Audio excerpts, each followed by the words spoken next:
Hello everybody and welcome this week to Talking Flutes Extra with me, Jean-Paul Wright. A big shout out to our sponsors, TJ Flutes, Trevor James Flutes, who have been with us on this journey since the start, supporting us to making this podcast happen. So you can show them some flute love by following them on Instagram at TJ Flutes, on Facebook at Trevor James Flutes, or by visiting tjflutes.com. A few weeks ago, I dialed in to Newfoundland's award-winning songwriter, looping flutologist, touring artist, field composer, inspirational speaker, Rozalind MacPhail. And Rozalind explores new ways of combining image, inspiration and sound in audio-visual works that speak honestly of people, places and human experience. Rozalind is a classically trained flutist, and she specialises in layering moody vocals, electrifying flute loops, omnichord, and whatever that is, and driving electronics through her effects pedals and the digital audio workstation Ableton Live. So I started by asking, when did this fascination with looping and effects pedals start?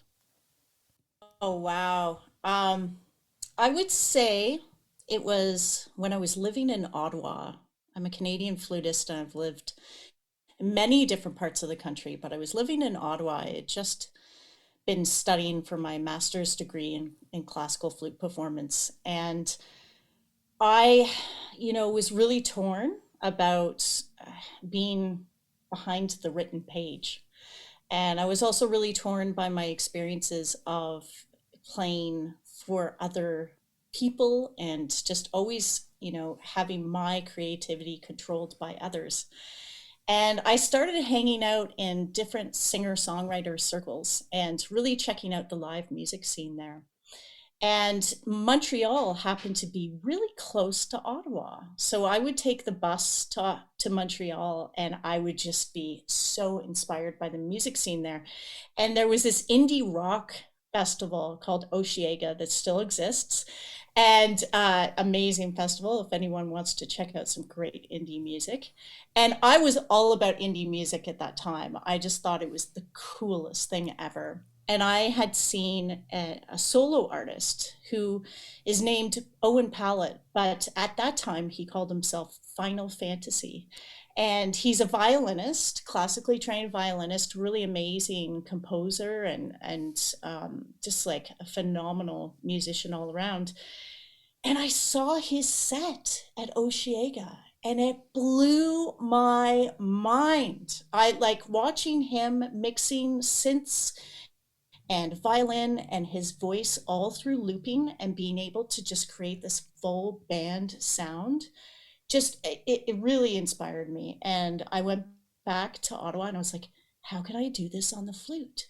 What can I do to make this work? And at the same time, I was playing with all different bands and all different songwriters and improvising with them and really discovering that I had this gift for improvisation and loving that I could dance on the stage and just loving the energy that the audience, was giving back too. And funny enough, one of my friends, because I kept kind of reaching this brick wall, in these situations of playing for other people because it was always spontaneous. I was known as Mystery Flute Girl. And, I would be I would just go up to people and be like, oh, I hear flute in your music and I want to try playing with you. And I would approach like famous bands, famous songwriters, you name it. Anyway, funny enough, like I kept hitting this wall because I wasn't part of a band. I wasn't part of like, building my career towards something that way. It was very unpredictable. And I remember so many different songwriters that I was playing with at that time would always say the same thing, like, Rozalind, start your own band, start writing your own songs. And as a classically trained flutist, at that point, I really could not see myself being a songwriter. I was like, how do I write lyrics? How do I even use my voice? How am I even going to like figure out how to write a good song? And one of my friends in Toronto, bless his heart, he gave me his classical guitar and he was like, take this home with you. You can have it for as long as you want. And I want you to start trying to write your own songs. And at that point, I just turned 30. And I would practice in the middle of the night when I knew nobody was listening, and I started writing my own stuff. And funny enough, 6 months later, I decided that I was going to document every aspect of my songwriting journey for the rest of my life. And that's what I've done. And so 6 months later, I released my first EP. And at that time, I bought myself my first looping pedal, which was a Digitech Jam Man. And I mixed the guitar, my voice, and my flute, and that was the beginning of the journey, thanks to Owen Pallet, yeah, and Oshiega. You simplify it, my lady. I'm sure it's actually harder than that, but the transition from classical flute player to whatever you define yourself now, and we'll speak about it a bit later, because you're not only a flute player, you're a composer and you're a creative artist and you're a singer. When was that transition? Because being classical and focus on the classical to then suddenly start deviating outwards, it's not an obvious and can be quite a dangerous and challenging move. Yeah. You know what it was? And I believe everybody has a bit of this in them, is I always had it in me. I just had to discover that part of me. That's very Michelangelo, isn't it? It's, Michelangelo would say that I don't carve anything, that he's in or she's in the marble. I just break the marble open and there it is. And reveal. Yep. Yeah. When I was younger, I was always a performer. Like I would stand on a table. My parents were hippies, right? So like there were people over all the time. And I would get up on the table and just go, introducing Rozalind MacPhail, and I would perform for them. Like it's just like one of those things. I loved it, And my dad had an amazing vinyl collection. And every Sunday we would listen to that vinyl, and he'd be even kind of training me in a weird kind of musical way where he'd be like, what's the name of the band? What's the album? And he really tried to help give me an encyclopedia of, what he had in his vinyl collection. What did he have? And we would jam. What did he have? Oh, gosh. I love reggae, so he had tons of reggae. But wonderful. I also remember very clearly that he had classical music too. And I used to love listening to the 1812 Overture. That was like kind of my intro to classical music. And also, I loved the band Traffic. And one of the albums that really influenced me to want to start jamming on flute was listening to Chris Wood. Yeah. In Traffic. Yep. And like listening to John Barleycorn Must Die. And like that, like I love that album. I still play that album. And in high school, I actually got my dad to form a band for my final recital, because I went to an art school for high school.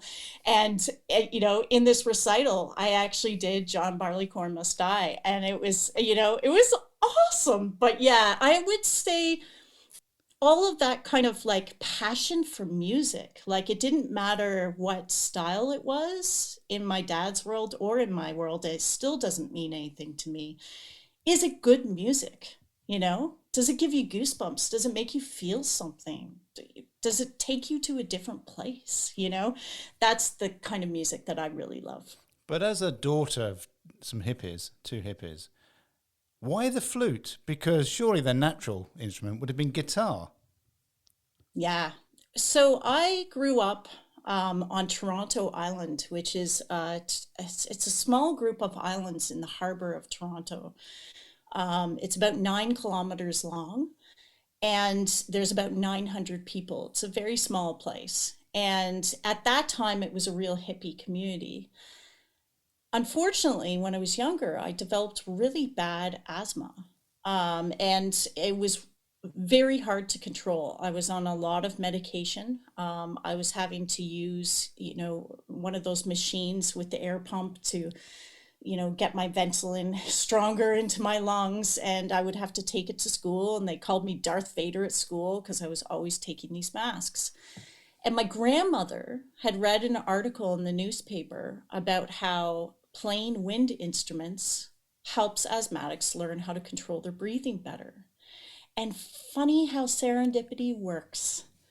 There happened to be an amazing flute teacher right down the street in this small community who transformed my life, Courtney Westcott. And she was amazing. And that's how I started playing the flute. But at the start of it, I was really grossed out by spit. I mean, I was at that age as a girl, and I wanted to play the double bass. I didn't want to play the flute. But her teaching was just so fantastic that she made me feel special, and she made me feel like I had a gift that I could embrace and feel like I stood out in a special way that way. So yeah, that's how it started. That's how it began. And it has helped. And I will have asthma my whole life, but playing the flute definitely helps me breathe better.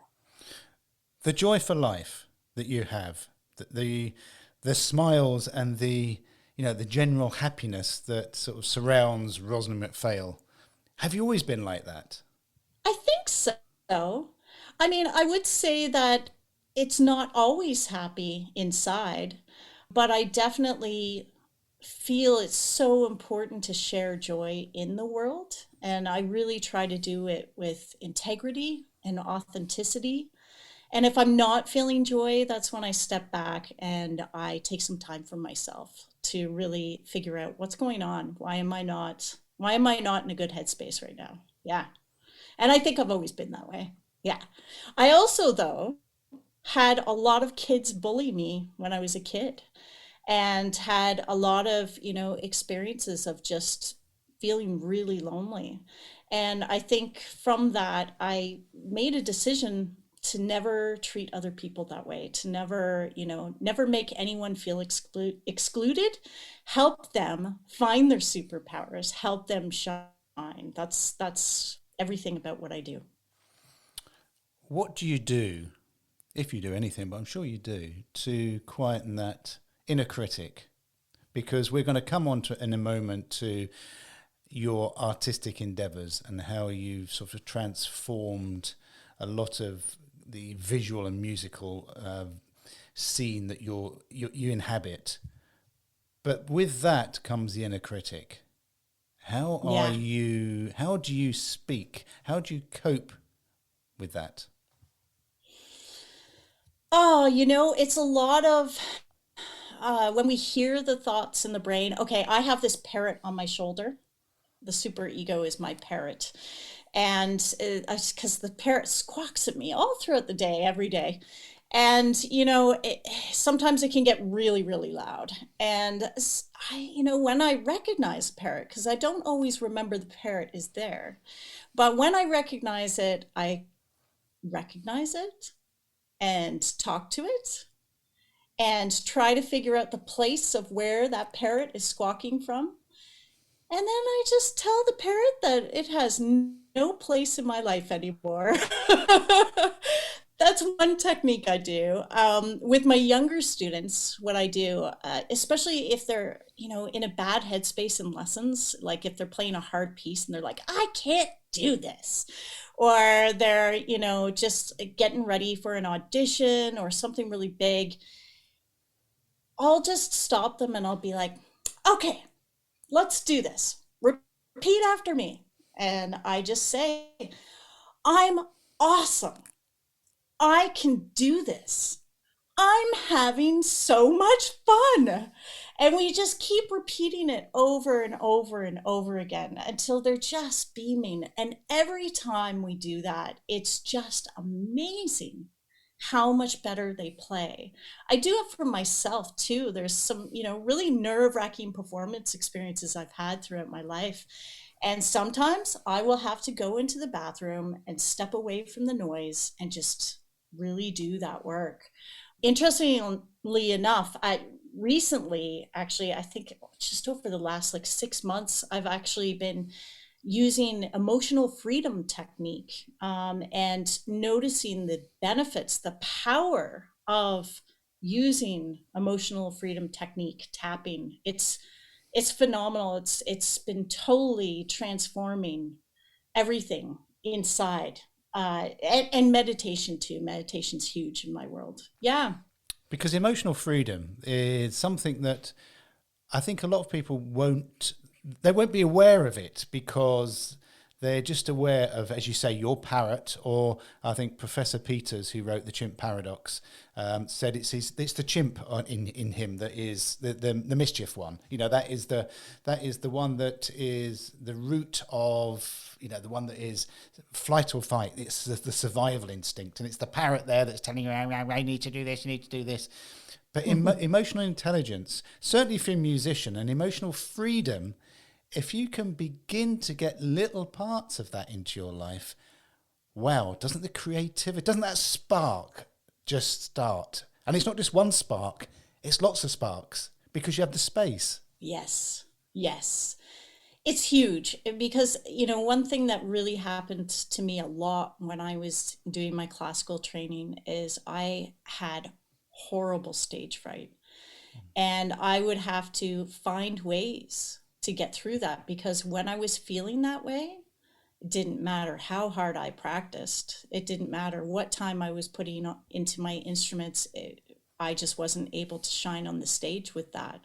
So it came out of necessity of just like needing somehow to adjust that internal energy and thought process so that I could just be present and really enjoy the moment. Another thing that like has always helped me, and I know probably lots of people do this, but looking out into the audience, instead of feeling judged, look at them and say, wow, they're all here to support me. They all want to see me shine. They all want to see me succeed. They're so proud of me. And to change that also is really huge. You've actually flummoxed me with that because that is a technique that I used many, many years ago because I had stage fright. The audience are not coming to see you fail. They come in because they want to hear you play. They come in to hear you play music. And most of them will disappear not knowing if you've made any mistakes. And if they have, they don't care. Totally. So yeah. I totally get that. Sort of understand that the audience are there to see you, to hear your music, to be moved, to have the hairs on the back of their neck stand up. They're here to listen to you. And how special is that? The fact that they've chosen to really invest their time and energy into being a part of that experience. I often forget that. Not that anyone comes to see me play anymore, but I often forget that people that come to see me talk or to do something, they're actually here to have fun. But it is a fundamental area for artistics, that is musicians, painters, writers, is that freedom and that emotional freedom to allow us to really push ourselves, to push our boundaries, but more importantly, to move away from the dots on the page, those little blobs with sticks, which are very binary when you look at them as in a mathematical equation. But yet they are words. And it is like reading you don't read a book and you don't sort of do all this monotone sort of writing because the book is very, very boring. Each word means something inside your head, and each one of us can hear different words in a different voice.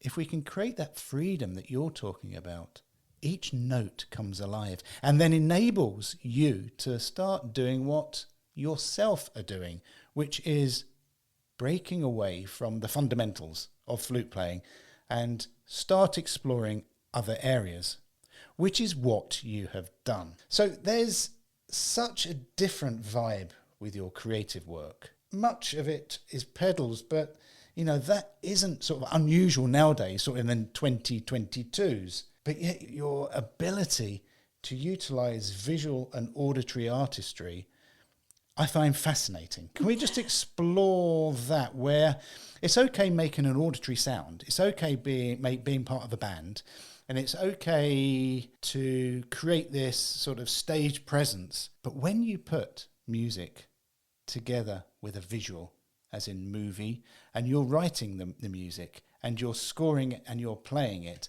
to go alongside the visual, how does that work? And when did that start? When did that sort of creative movement? Because again, that's quite an interesting route to go down. Yeah, that's a great question. Oh my gosh, I'm getting goosebumps just thinking about all this. Wow, yeah, you're taking me on a trip throughout my life. Thank you for that. I guess, yeah, okay, so I had turned 30. I packed up all my belongings in Ottawa. I realized I had grown bigger than Ottawa, or at least at that time I felt that way. And I went to the Banff Center, and I was taking a residency there for the winter, and it was super inspiring. And my choice of what I was going to do was I was going to develop enough songs that I could start touring, just like all the bands and songwriters that I was so inspired by, that I was jamming with. And so I booked my first tour from the Banff Center, all of Western Canada, and just like had a blast. I must have sounded horrible, but we'll ignore that part. And I reached Vancouver Island, and I fell in love with Vancouver Island. That is a brilliant, it's a quite an odd place, isn't it? Sort of it literally is. about 100 meters or a couple hundred meters from Vancouver or whatever it is, but it's odd, but how wonderful it is. Yeah, love hopping islands. So there I was on Vancouver Island and fell in love with the community of Victoria. So I decided to stay. And at the time, I really, it's so interesting how life happens this way. If we're in tune, if we're in the flow, if we're present with everything, and we can see the signs and hear our intuition of what's happening. So at the time, I was meeting the most inspiring artists all over Victoria. And there was this really cool art party scene called The Project. And they would have these art parties every Friday, sometimes Saturday nights too. And it was like the highlight of my week. Like you could just feel the energy. You could feel it was buzzing and that it was a special time in our lives. And there happened to be an amazing filmmaker, an experimental filmmaker, Scott Amos. And we really hit it off, and we actually started dating. And I was so inspired by this man. Like he did weird stuff too. Like he would hand process his film, which was a huge influence in my work.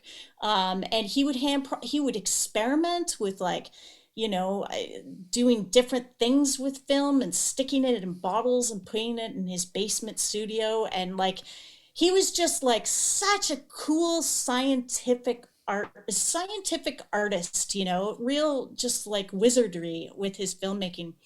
So I just inevitably wanted to collaborate with him, and I started writing music for his short films. And we had so much fun with it that I wanted to explore how it would be to actually perform the scores live. And we used the project as our place to experiment with that. And the audience just loved it. They loved the dance of live music to film. And that was it. I was hooked. And then it was just, many years of developing that, many years of being a huge admirer of so many different filmmakers across Canada, and then meeting filmmakers in North Carolina when I did an artist residency there. And I think the real big moment for me when it came to like live music and film was a director and writer and just an amazing human and a force to be reckoned with. Just amazing director, Ingrid Veninger, who lives in Toronto. She approached me and she said, I really want to do this wild concept with my next feature film. She's like, I want to do a live score with it. And I want it to be a different artist in every city that it gets screened in. And it was called He Hated Pigeons. And she said, I want you to create a score for it. And at the time, I was like, there's no way. Like, I had only ever worked on short films, you know, and they'd always been projects with like experimental filmmakers. I never like really worked on a feature film with dialogue and all this kind of stuff. And she's like, I know you can do it. I really want you to try this. And so there I was. I just dug in deep. It was like I felt so much fear. It was like I don't know how to do this at all. But what I did is I just got past that and I stayed in my pajamas for an entire long weekend, and I used my flute, my pedals, and an omnichord, an electric auto harp, which I do most of my composing with.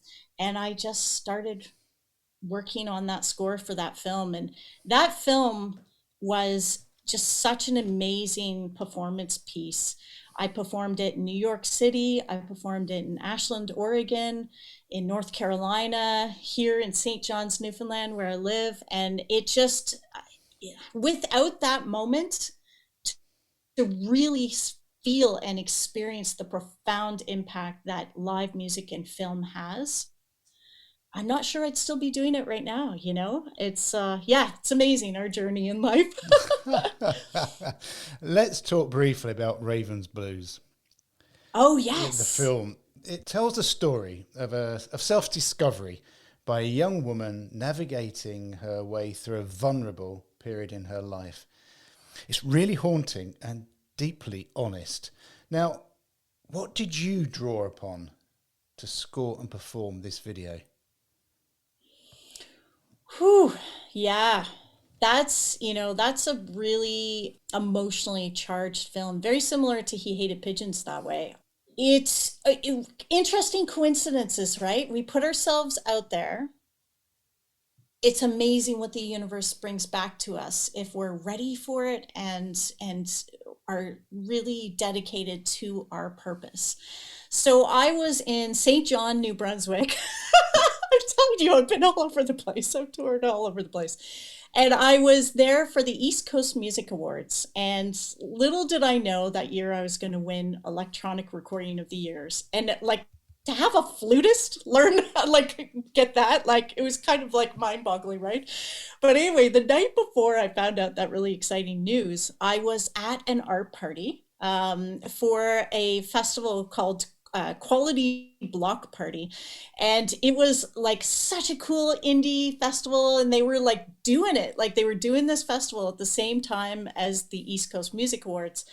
And Raven actually came up to me after my set because I was performing at it, and he's like, I'm working on this project. It's called Homeless because that's the name of his film. And he's like, I really like everything that you do with your audiovisual work. I really resonate with it. And I'd love to get your input of, how you feel this film is working out. And I was like, I'd be happy to. And so when we did most of our collaborating actually while he was in St. John, New Brunswick, and me in St. John's, Newfoundland. And we would just go back and forth and talk about, where he was in the process. And he had an amazing collaborative of folks that he was working with. And I just felt super, super honored that, he wanted me to be a part of that. Then the time came that I really wanted to take this film on the road. And I just could feel how powerful this film was for audiences. We had performed it a few times at that point, and it was just really amazing energy to it. And Raven was like, I can't leave St. John. I've got a family. And like everyone in the collaborative was like, we can't leave our lives. We've got jobs. Like we can't go on the road with you. And so Raven was just like, figure out how to do it yourself. Like, I'll give you all the electronic tracks and you create it the way that you want to arrange it for a solo performer. And so I was really lucky. I have a great producer I work with, Terry Barrow, and we sat there and tried to figure it out. Like, how was this going to work? And we figured out that we wanted this album in particular to have this effect with the visuals of like really being quite trippy for flute, like really using the effects pedals and like Ableton to an extreme that I hadn't used before, incorporating the alto flute into looping, incorporating the piccolo into looping, and really featuring my voice. So the original score had Raven's voice, and I had to figure out how to do it for myself. And it was a really amazing experience. And before COVID hit, I was really fortunate. I got to perform it in Scandinavia. I did it in Sweden and in Denmark. And I also got to perform it in North Carolina at the Cucaloras Festival. So it was pretty cool. Yeah, I love that. That particular project for me, I feel like it still needs to be seen by the world. And I'm kind of excited to see how that unfolds. For me, it was like complex simplicity, Yeah. because it's very complex in what you were doing, but it did not take away from the visual. So it was there, and in fact, it actually enhanced the visual. Oh, that means so much. Yeah. I love performing that piece. It's also one of the first projects where I really incorporate dance into it too. I had never really embraced that. Like, yes, I love to dance on the stage and always have the energy, but that one in particular, I've actually choreographed in a way that there's particular dance that I do throughout the film. And then there's a whole other element that I've never experienced with the audience, and they love it. It makes people cry. That particular project, people usually cry. They share their stories of how it made them reflect in their own lives, and it's very powerful. So thank you for getting it. That's awesome. I did. It's beautiful. It's beautiful. As is your TEDx. You did a Oh, TEDx, and it is stunning. If anyone gets a chance to see it, check out. I think it's on your I think it's on your website. I think you have a link on yeah, it. It yeah. is really fascinating what you've done. Oh, That visual thank you. construct. And you told me earlier, before we came on air, that you had your body painted. Yeah, yeah, yeah. That's so great. Yeah, I loved being painted. It's like it made me feel like a rock star. How long did it take that paint, sort of all that artwork on your body? That one in particular, I think we spent at least like 4 hours. Yeah. Yeah. Yeah. And it's wild because like I had to be like completely like mentally ready for my performance before I even got painted, because there was like no time to have that quiet time after being painted. It was just like go to the show. Because Yeah. when you do a TED talk or a TEDx talk, there's no repeat. You've got to be No. on the money for that short amount of period you're on the stage. So bravo, it was fabulous. Oh, thank you. Oh So my gosh, I don't know if you can hear the horns in the background, Jean-Paul. is that what they But shipped? there is something that really special. I'll stay quiet for 1 second and I'll tell you about it.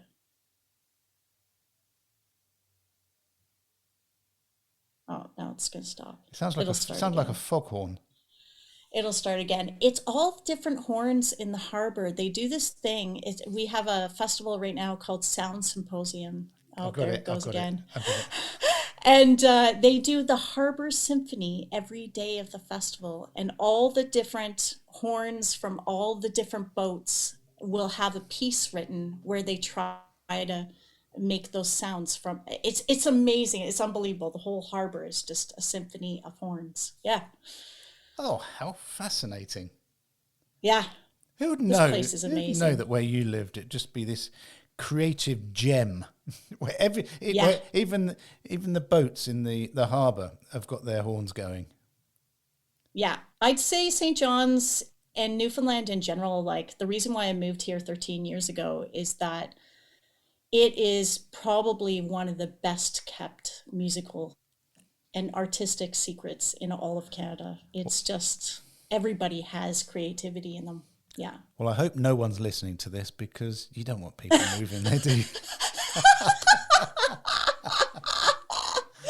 Oh. I said to Rozalind earlier that Claire and I started out only hoping to make 10, but there's too many people listening, and we're well into our 230s now, and we just want people to stop listening, so we've got an excuse to stop. Oh, it's never going to happen, Jean-Paul. It's going to keep going. I don't know who these thousands of people that download each week are, but can you stop doing it, please? I love it. So let's talk briefly about the non-musical side of Rozalind. And you touched on it earlier when you spoke about hot yoga and meditation, which is an important facet to explore if you have this chirping parrot, or you have this chimp, or you have this thing that's talking to you, the inner voice. How important is that in your life? It's crucial. I can't be a good performer without it.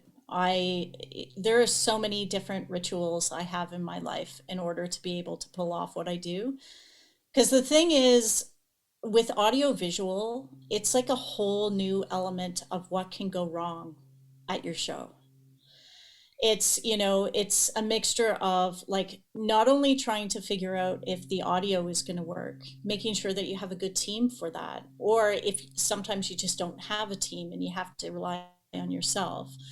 Every venue is different. There's just so much stress from that aspect. And then you add the visuals. And then it's, okay, are the visuals working? Is the lighting okay?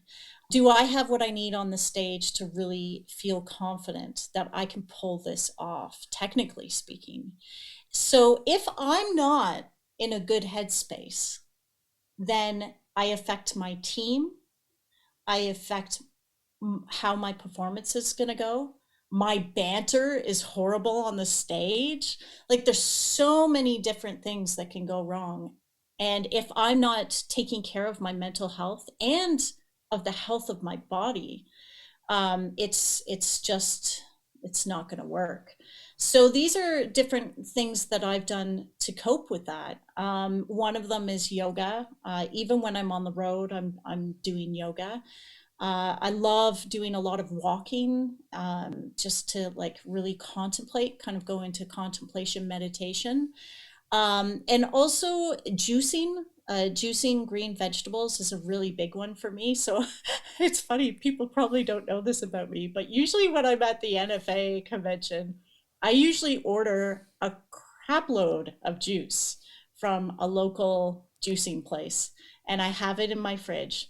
And I drink that the whole time to keep me going, because otherwise, how do we run around like that without some vegetables in us? So yeah, there's a whole bunch of routines. Like another one for me is that I love ceremony. So I have certain rocks that I like to hold on to for protection and security. I also use a lot of sage and Palo Santo wood to clean the energy in my studio, because there's a lot of people that come in here that don't always have the best energy, and also to really create, some inspiration and just an openness to be able to be creative. So many things. I could just go on and on and on and on.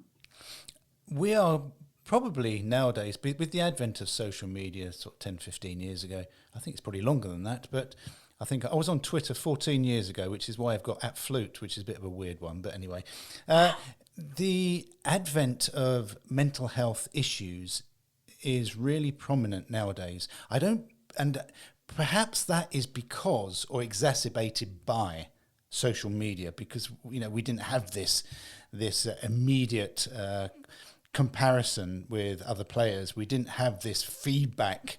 We didn't have trolls in those days. With your students, and when you're out giving classes, do you touch on the mental health aspect of it? Because I've spoken to so many people over the years, some of them really, really highly respected and also really famous people. And they, they could have millions of followers on social media, but one comment from somebody they don't even know will affect them. Yeah. How do you begin the process with people you're talking to tell them it's okay? Yeah. A big one for me is to always remind myself that it's nothing personal. So when these things happen, it's not about us at all. It's actually usually about the other person and how they're reacting. When I do classes and when I'm working with my students and when I'm working with my clients, I'm a pretty open book. I believe in being vulnerable and being authentic. I don't see any other way in the world. I need to be myself or it just doesn't feel right. So when people ask me questions, I really try to listen as much as I can in a really open way. And I think that's the biggest thing is it's not offering the advice, but it's more truly listening, truly being in that place where you can sit with someone and feel their fear, relate to their fear, and just share that space with them. I think that's what people need the most right now. Yeah, an acknowledgement if that they're feeling crap, they're feeling nervous, rather than going up and saying, you'll be fine, you've done all the work. Inside, they're not feeling like that. So as you're exactly right, sort of sharing that, just listening, that listening ear, how are you feeling? And then that almost halves those stress levels. But also appreciating that there'll be 10, 20% of the people in the world that however much you try to please them, you can't. However much you try to get them to like you, you can't. However much you don't want them to say something, you can't. So, you can't. Yeah, it's so true. So, and it's always been my sort of mantra, really, that if I get a negative comment or someone says something to me, you're just one of the 20%. I don't care. Go away. Yeah. Yeah. It's true. It's a real good indication if they're your people or not, too. And if they're your people and they are being sometimes, and good friends can be brutally honest with you, but it's coming from a good place. If it's not coming from a good place from someone you don't know, that's just one of those 20%. Let it go. Yes. So, so true.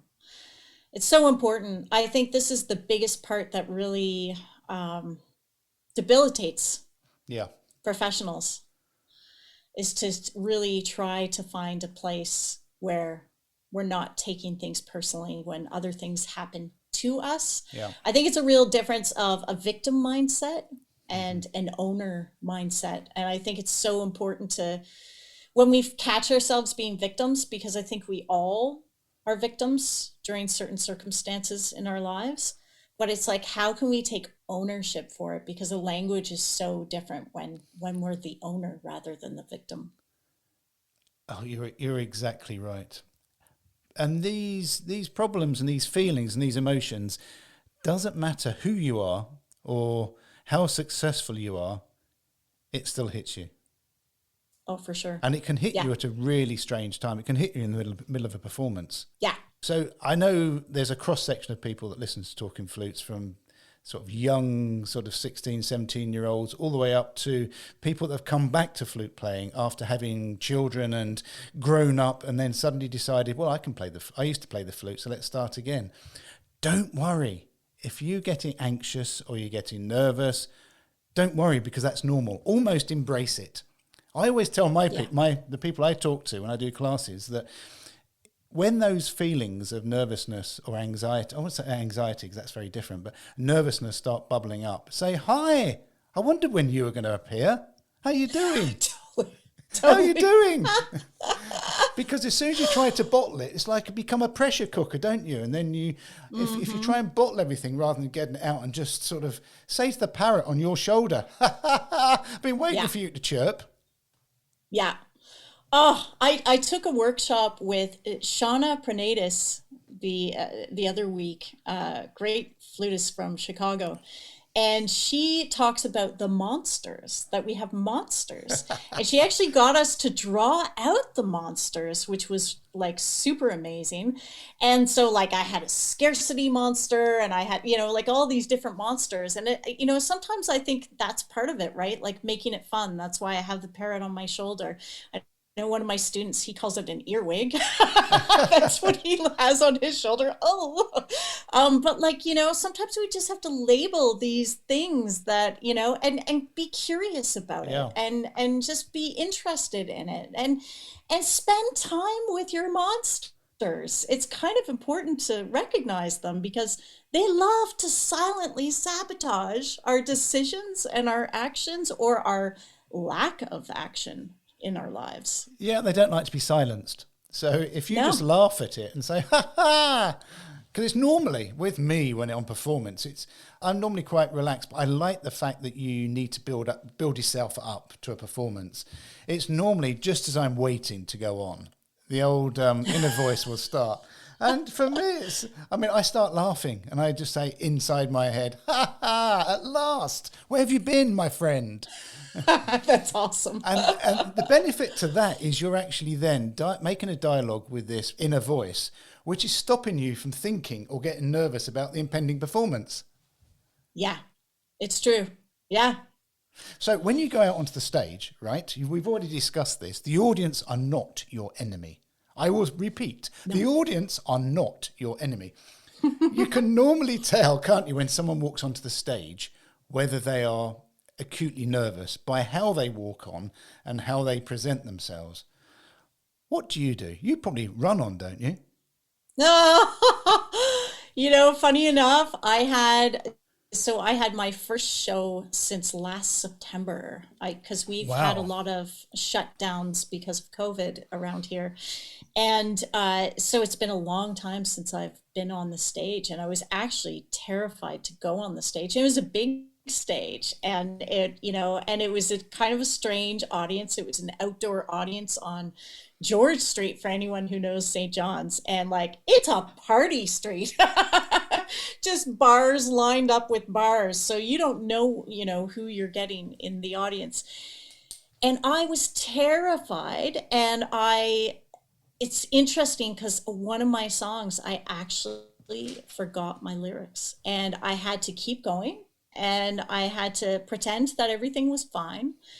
And afterwards, I felt the shame inside. I felt like I had like let down the audience, right? And it was a real struggle in my thoughts.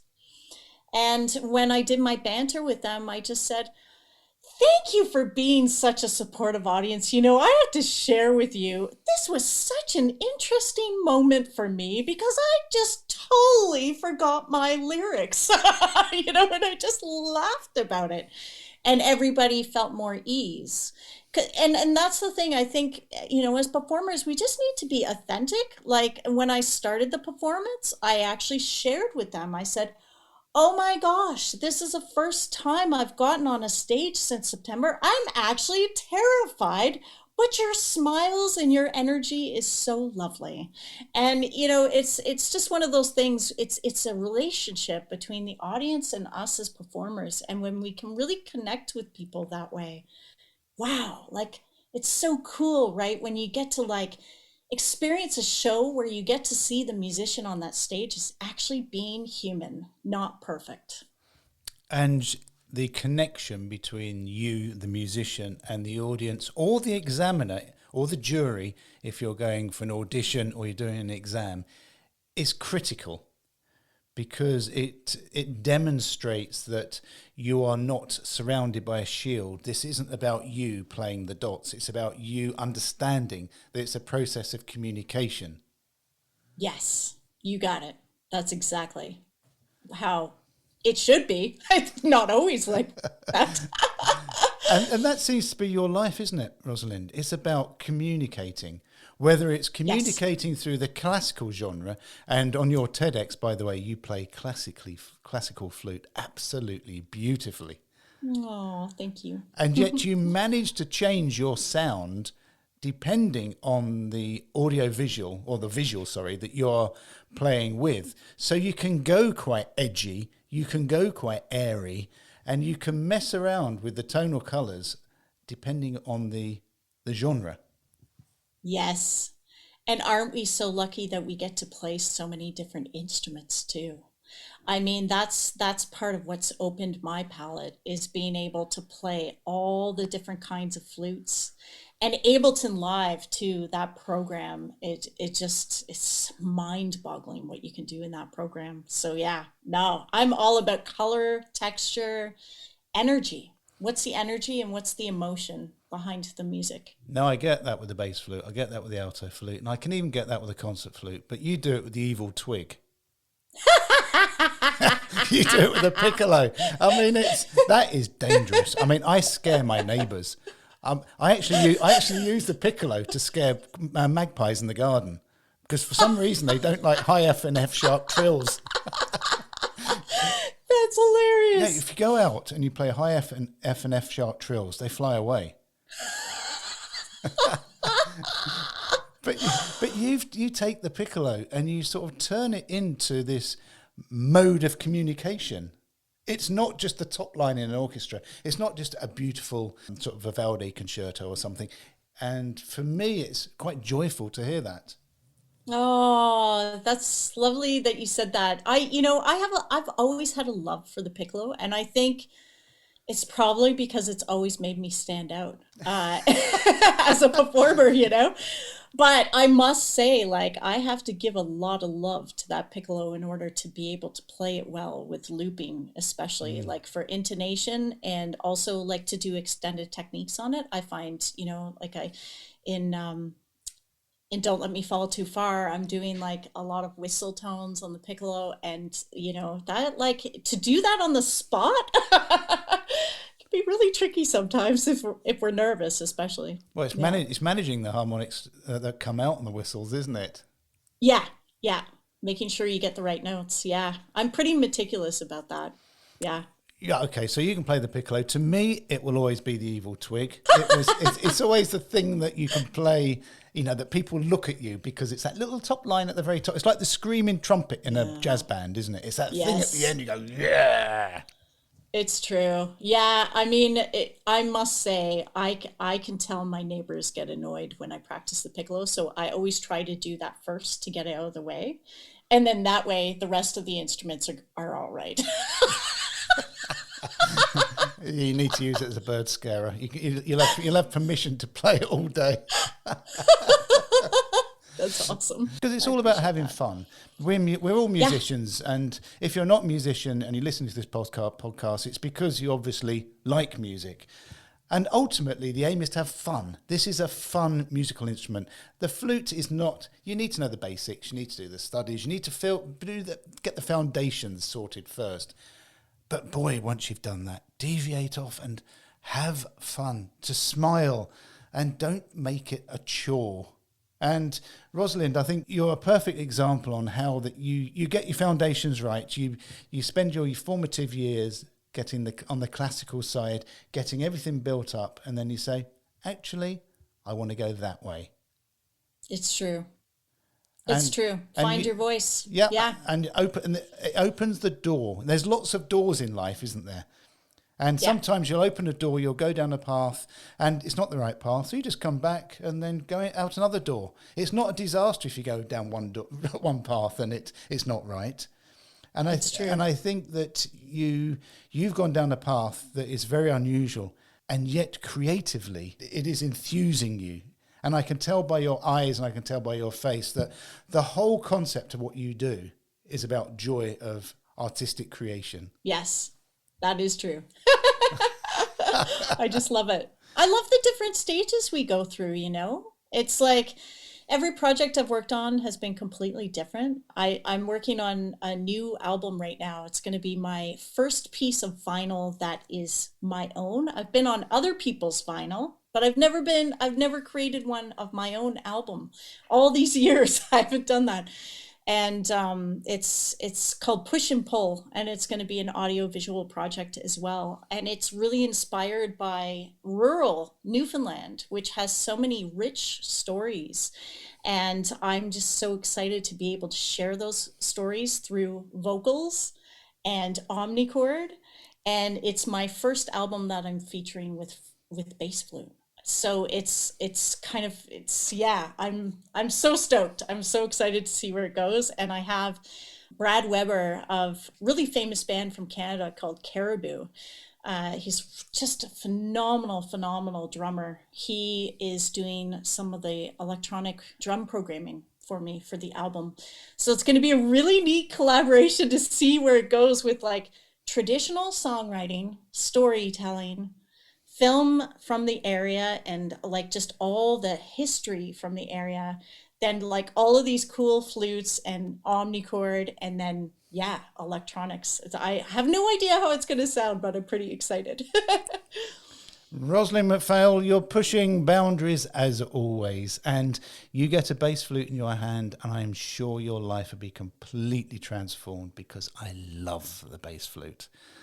I have a special weakness for an alto, but a bass flute, there's something special about the tonal quality of that. So you will have a field day. Thank you, Jean-Paul. Well, thank you so much for taking time out of your valuable day. And, we will have to catch up again, because we've only just touched on yoga and meditation and how important, I know. When we were talking about doing the podcast, we actually started about talking. It'd be great to talk about meditation and yoga and how we develop our inner strength to enable us to be artists. Yeah, and that would be fantastic. And we've hardly touched it. That's because I'm totally fascinated about you as a musician. So it's your fault. It's your fault, Rozalind. Aww. It's your fault we didn't cover it.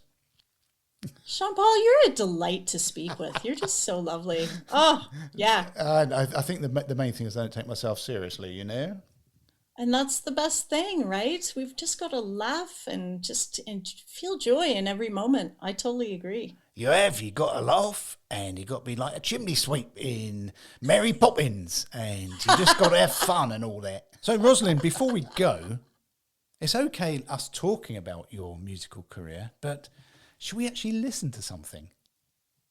Oh, I'd love that. Shall we?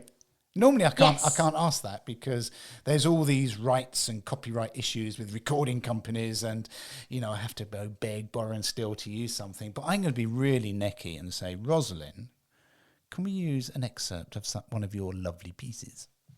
Oh, that would be an honor. Yes, absolutely. What should we listen to? I'm going to throw you on the spot. You haven't even thought about it yet. Whew. You know what? I think the song Alders, because we were talking about piccolo, and that song actually loops piccolo in it and features my voice. So, ladies and gentlemen, of the jury, of the podcast audience, here is Alders by Rozalind MacPhail.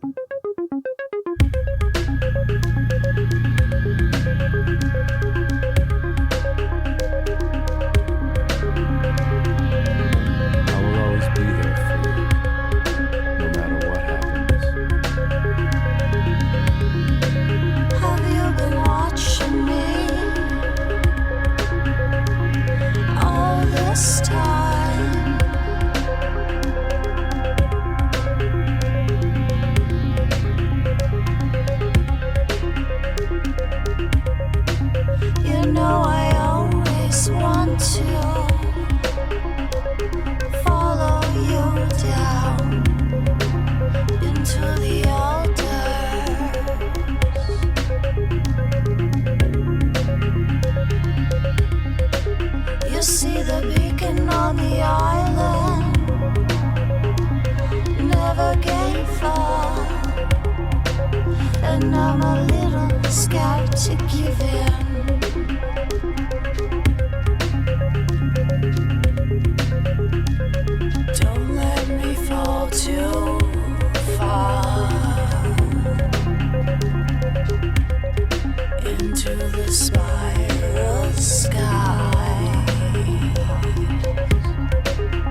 Talking Flutes and Talking Flutes Extra are podcast productions by the Trevor James Flute Company. For more information, visit trevorjamesflutes.com.